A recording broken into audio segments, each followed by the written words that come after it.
the topic of Lisfranc injuries. Are we doing justification?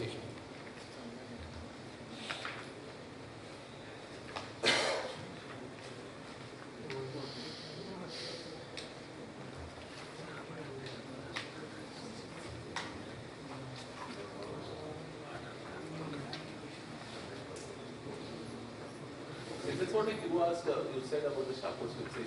Yes. What was that? Because I didn't actually get it. No, if it is, sorry, what is it? Soft tissue in this No, the Charcot's fixation you said, in the initial top part of it. open syndesmotic rib. No, if what I'm saying is, if you make an incision, if you make an S-shaped incision, actually visualize the AITFL and open. Usually it's gone in, you flip it out and you repair it back. That is the best way of seeing your syndesmosis is reduced. If you just blindly clamp and looking at the X-ray, 50% of it. Exactly. This Charcot's is mainly a fragment of the distal blephart fracture. No, I mean, I was trying to say AITFL is come off the fibula. Yeah, that's origin is from there. Yeah. But do you depend on those parameters? They say the tibiofibular overlap. Yeah, no, that's what I was showing. But we all know, unless you get a true mortis view, all this is a nonsense. When you're doing a patient which is external rotated, someone is trying to turn the leg in. Right. The best way is to see it. If MRI the right diagnosis for it. Because in patients when there is no fracture. Yeah, that's where I said MRI is good or a stress view. If I am doubtful, I take the patient to theatre, externally rotated, you see for any opening. If I'm there, I put a tight rope and come out. Tight rope, yeah. So coming to Lisfranc fractures, are we doing justification? Right. So why is it important to know about Lisfranc? As we have already seen, in a polytrauma patient, when a foot is inward, I tell you his outcome gets worse. They are extremely heterogeneous group. You can start with a subtle Lisfranc of just a soft tissue Lisfranc to a band or midfoot dislocation causing compartment syndrome. So many get missed. Up to 40% of them get missed and untreated. And does perfect reduction mean perfect alignment? I'm not sure. Now let's look at the agenda for today. The agenda is to understand this graph, which will come at the end of the talk. If you understand this graph, you understand why Lisfranc injuries are tricky. This is a scatter plot. So we look at the history, we look at the stability of this, what's the mechanism of injury, how do we classify this, what are the treatment options, what are the complications, and how I do it. So a bit of a history. This gentleman, Jacques Lisfranc, was a French surgeon. He was also a gynecologist who said very well, while ago in 1700s, surgery is bright, but it's still brighter when there is no blood and mutilation and patient gets good result. What did he describe? He described a midfoot amputation when the patient used to develop gangrene. They used to come off the horse, but the foot used to get stuck in the stirrup and there has a midfoot dislocation. That's what he described then. Now a Lisfranc joint complex is a midfoot joint. It is the tarso-metatarsal joint. It goes along here. It's a joint complex. It's made up of the metatarsals, the tarsals and the ligaments, which are intermetatarsal ligaments, intertarsal ligaments and metatarsal-tarsal ligaments. So it's quite a complex structure. Now looking further in the ligaments, one thing to note is most of these metatarsals have got intermetatarsal ligament which are quite strong and thick. But between the first and second there is no intermetatarsal ligament. What you have instead is this oblique ligament which is called the Lisfranc ligament. Now if you further dissect the Lisfranc ligament further, there are three components. You have a dorsal, a middle and the plantar blade. This plantar blade is the most strongest. Dorsal is quite weak. I'll come to that in a minute. Now if you look at the histological section, you can see this Lisfranc ligament here going obliquely on the plantar surface, and this is on an MRI which is showing here showing a sprained Lisfranc ligament. Now a stability of this midfoot is both static and dynamic. What we call of a transverse or a Roman arch. If you look at this building, this is the arch what Romans used to build, and the key to this arch is this thing. This is called the keystone. Same to the foot, it's a second metatarsal which is a keystone which holds the both midfoot. The transverse arch is held by this. Now this is called the Roman arch. Now this is the static stabilizers and dynamics or the muscles and tendon around it. Mechanism of injury could be direct. When a weight falls on this, usually it dislocates dorsally, or it could be indirect. When a patient is walking on a plantar flex foot and his body weight is the axial load, he rolls over, you can get a dislocation. Or you can also have an indirect abduction kind of injury where you could have a Lisfranc injury. So clinically, the patient may present with just a subtle swelling when there is a low energy injury, but can come with a band or compartment syndrome, and this is the classical what they call plantar ecchymosis, which is a hallmark of a Lisfranc ligament injury. Now looking at the flex sign, this is the sign where the Lisfranc ligament has been pulled off from the second metatarsal. Now if you try to reduce this close, you will never going to get this because this is going to be in your way. Now this is where you are seeing the step. I'll come to that in a minute. Now the standard X-rays, what they talk about the line, if you draw a line on the second metatarsal medially, it should be parallel to that of the medial part of the first of the medial cuneiform. Or in this fourth one, the medial ray of the fourth should be parallel to the medial part of the cuboid. Same way they talk about a 3 mm, I'm not sure about that one. Even on the lateral X-ray, there should be no step here. Now the other thing to note is the loss of transverse arch. I was telling you the Lisfranc ligament is an important stabilizer of the arch. The gap between the medial cuneiform and the base of the fifth, this is the normal height, and a person with a Lisfranc injury, that drops and you can see that the height is reduced.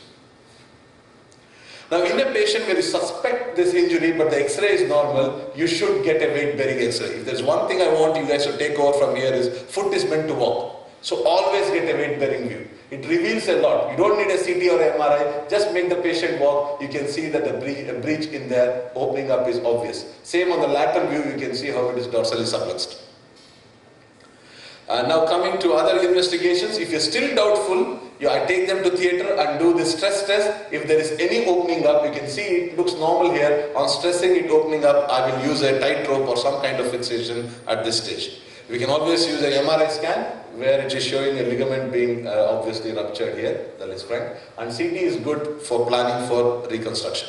Now how do you classify? In 1909 it was classified by Kino and Kuss, which is either homolateral, monolateral or divergent. This has been further modified by Hardcastle, which is very similar but it's about incongruity, partial incongruity or divergent. But all of this will not help in the management. It is just a classification system. What is important is this Nunley stages of Lisfranc injury. In the first injury, what you have is a sprain, but no diastasis. In 2, the dorsal and the interosseous ligament rupture, and there is a latent diastasis which is opening up. In 3, all the 3 ligaments are gone, and obviously this is where your arch collapses and you fall in the arches sink. Now, goals of any foot treatment would be a painless, plantigrade, stable foot. And how do we achieve this? Conservative versus surgical. If I have a patient which even after weight bearing and stressing, there is no opening up of more than 2 mm, then only then I treat them in the plaster. I actually treat them 6 weeks non-weight bearing. I repeat an X-ray at 2 weeks to prevent any late diastasis and then weight bearing for further 4 weeks. So these are significant injury and it takes at least 2.5 months to recover, and I tell the patient upfront. Otherwise, the best option is a surgical option. When to do it? Better to wait for 2 weeks until we get the wrinkle sign and then do it. A close reduction on anesthesia is a very poor choice because we cannot be able to maintain the close reduction. Now, emergencies in Lisfranc, quite rare, but you can have an open fractures, a compartment syndrome where you have to go in at an early date. Now, this is a 20-year-old footballer who presented with typical pain between the first and second ray, but the this X-ray wasn't obvious. I took him to theatre and I stressed it and I do a piano test. I use the second metatarsal and go up and down in this plane and compare with the other leg, and there was movement. In that case, I use a clamp. I first get the first ray down, get this stabilized, and then I use a screw called the home screw, which goes from the medial cuneiform to the base of the second.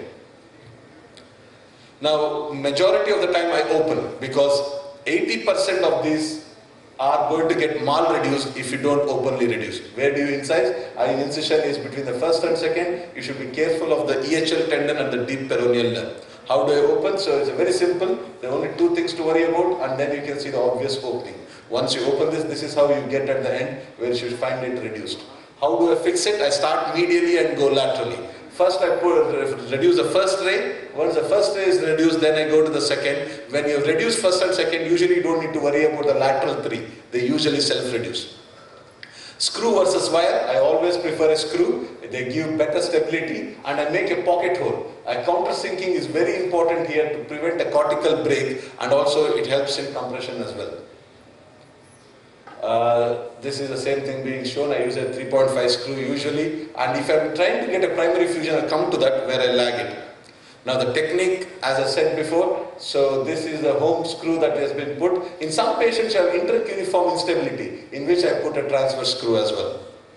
Now this is how the final thing is. First one, you get the medial ray first. Second, you get your Lisfranc joint across, and then you go on, use 3 screws, intercuneiform screw, and the last 2, I just use a K-wire, which are usually removed early. Now this is a 45-year-old patient who came with a very bad soft tissue.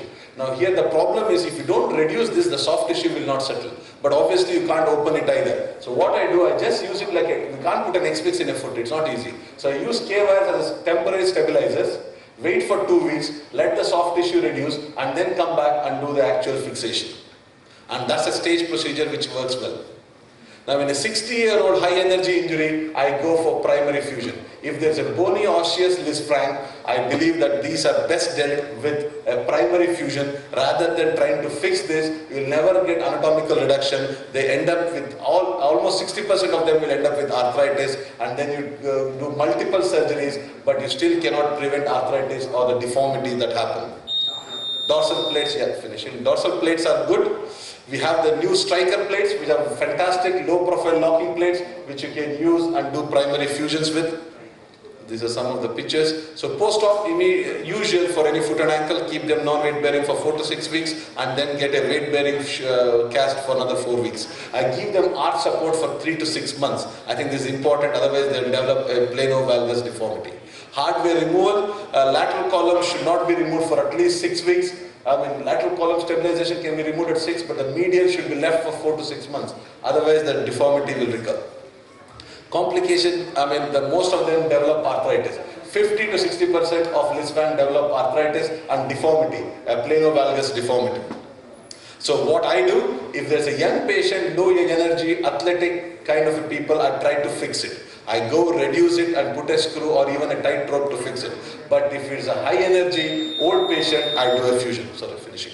So the rationale for fusion, the medial column acts as a rigid lever when walking. So even if you fuse it, the patient will not suffer that much. The lateral column is there to mobilize. I do one operation, it eliminates the need for removal, and fusion is more forgiving.